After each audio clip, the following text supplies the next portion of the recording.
kaya napilitan akong sumama.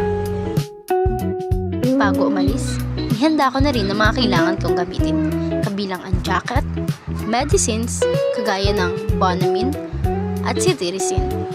Mayroon pa dyan ng aking mga extra damit at higit sa lahat, water and wallet.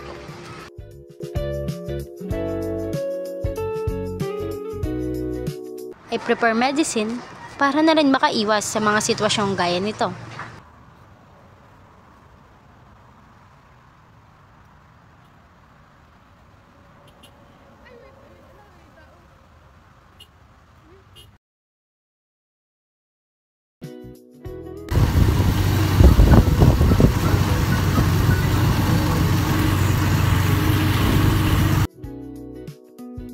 So this is me, myself, and I, Kim. Please take a moment with me as we travel different places in Manila. Isang oras at kalahati bago umandar ang bus na sinasakyan namin. Bago umalis, pinangunahan ni Kuyang tour guide ang panalangin para sa kaligtasan ng bawat isa. And to be honest with you, bago umalis ang bus, I asked myself, kaya ko ba talaga? Kaya ko bang mag-isa sa journey na to?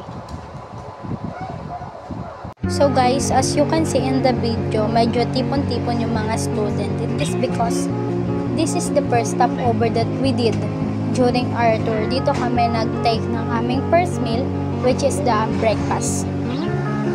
Dito ang balak ko talaga, solo akong kakain ng breakfast ko. But then, naalala ko na meron pa kaming isang vlog sa Patpit na kailangan gawin. Kailangan namin ipakita dun yung mga nangyayari during our day, and especially yung mga food na kinakain namin. Kaya sumabay muna ako sa mga katabi ko sa bus. Sa mga pagkakataong ito, nakabalik na kami sa bus para ituloy sana ang aming travel papuntang Maynila. But, isa sa aming mga kaklase ang nagpamalas ng kanyang hidden talent sa loob ng bus. So, panoorin nyo itong video.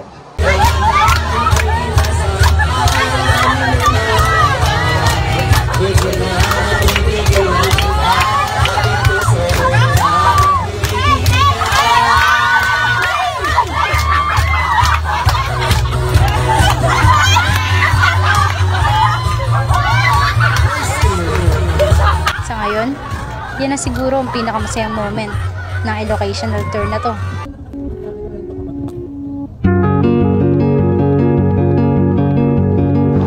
Kung naiinip ka na, wait lang. Dahil ang first destination natin, mararating na. The Mind Museum. Hi guys! Here in Mind Museum, we can see different aspects in science. Especially we can see different types of dinosaurs. As I entered in Mind Museum, the first thing that comes to my mind is the butterflies and insect inside. So, naglakad-lakad lang ako at hinanap ito kung saan ba lugar naroon itong mga butterflies na aking paborito.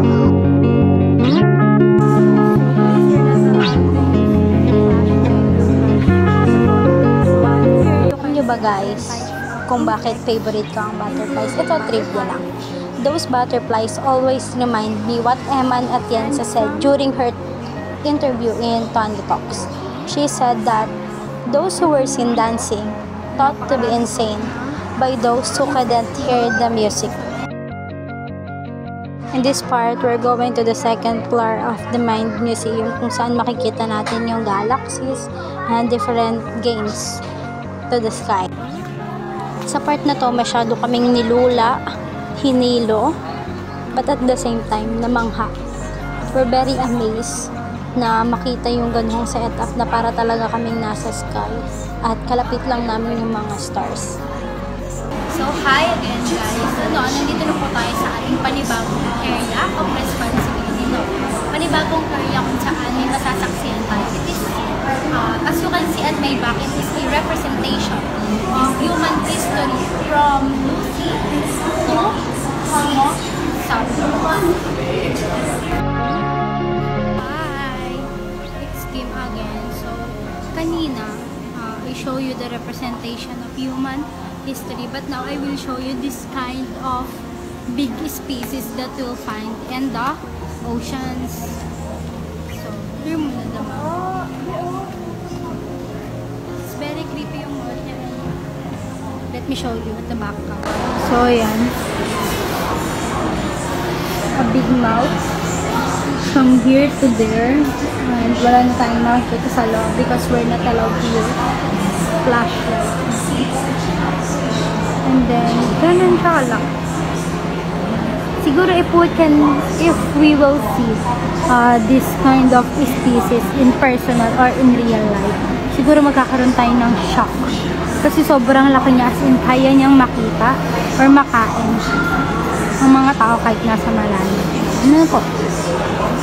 Para siyang totoo. Meron siyang ganito. Pasok. Meron din siyang pwede. Sa part na yan guys, kung makikita nyo, naglalaro kami ni Paul dyan ng 2-player game, which is yung race car. But nalungkot ako ng bahagya because nung makita niya sila EJ, he immediately go there. Pero tinuloy ko pa rin yung paglalaro kahit mag-isa ako.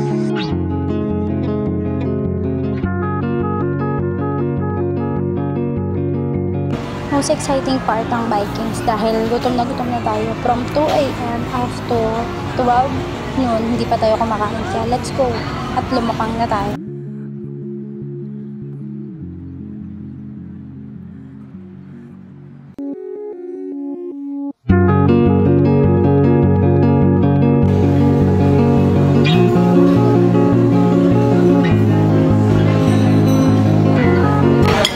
Guys, as you can see in my plate, meron tayong vegetable.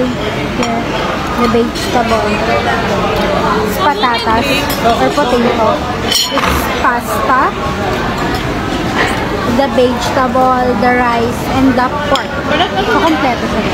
Later, we will get some dessert para naman may pang-mantra tayo. Of course guys, before I eat, I didn't forget to thank God for all the blessing I received today,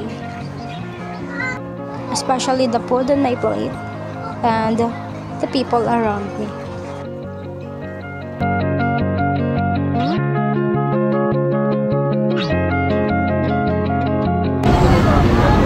So hi guys, mainit na hapon sa inyong lahat. So ngayon, nandito na tayo sa ating third destination, ang pambansang museo ng bansang Pilipinas.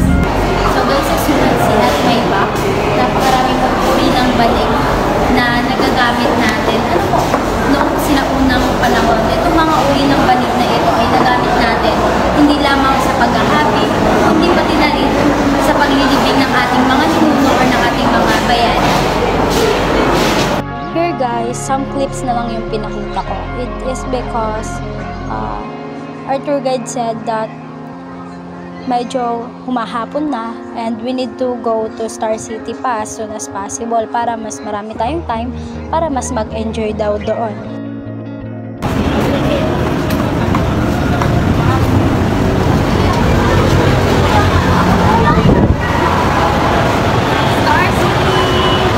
Among all the rides guys, ang pinakauna kong tinry is the Gabi ng Lagim. Hindi siya rides pero doon yung parang horror.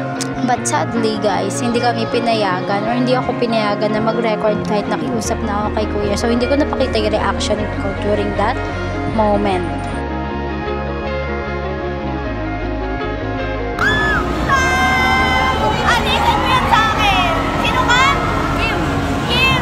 I was shocked by this girl guys because biglaan siya na nag-join doon sa aking vlog and I think she's from other major ng College of Teacher and Education. So hi guys, pasensya na bago lang kami nakapag-update. So this is the last ride that we will ride on. Ano po? The Ferris wheel. Nakakatakot po ba siya? Depende sa'yo. Kasama natin ngayon si Preston and the group. Nakakatakot po kaya?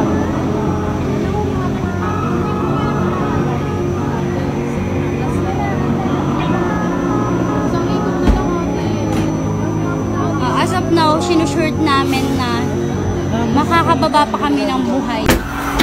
Picture. Wala! Hindi naman ramdam na pagka Oo, di lang. Hi guys! Today, Gusto ko yung butas sila. Yes, it may not always be perfect, but these are the things we may be able to learn from this vlog. First, being alone is not something to fear, but an opportunity to get to know oneself better. When it's quiet around me, I can hear my heart's voice more clearly. Hindi ako mag-isa. May mga alaala akong kasama. Minsan, hindi pag-iisa at mga bagong pagsubok ang nakakatakot. Dahil ang pinakamalaking kalaban natin ay ang ating sariling mga takot at pagdududa. Our greatest enemy is our own fears and doubts. If we overcome this, nothing can stop us. Always think that good, better, best. Never let it rest until good is better and your better is best.